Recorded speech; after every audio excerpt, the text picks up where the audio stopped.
Amigos, mi teléfono se llenó de espacio. Exacto. Ya estamos grabando la tercera parte. La cuarta parte porque mi teléfono se llenó y se cortó. La cuarta. Y ya finalizamos. Ah, sí, la tercera. Y ya por hoy finalizamos el video de este día. Tal vez al ratito empezamos a subir otro. Y pues este video fue muy chido porque en serio hay muchas cosas bonitas aquí. Me salió un megalodón. No le mostramos todo, pero... Y entonces a lo mejor grabamos dos videos hoy y pues a lo mejor. Pero es muy bonito que exploren la naturaleza, no les dé miedo y pues, o sea, en vez de estar jugando todo el tiempo en sus celulares, vayan a hacer algo divertido, a jugar. No se pegan al vicio, son muy malos.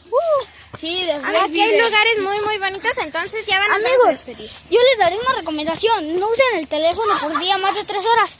Denle like si quieren que exploremos por aquí, por esta bajada, hasta abajo. Y más cosas, amigos. Suscríbanse a este canal y den like. ¿Qué dijeron? ¿Que les den like? Sí. Y suscríbanse. Y que también, si se puede, les enseñaré un túnel secreto que apesta un poco feo.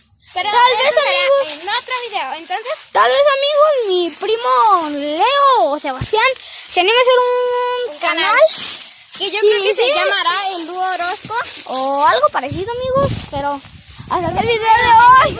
En algún otro video les confirmamos bien. Entonces, el próximo video. Yo espero que les haya gustado. No olviden de suscribirse, darle like, comentar. Hasta la próxima.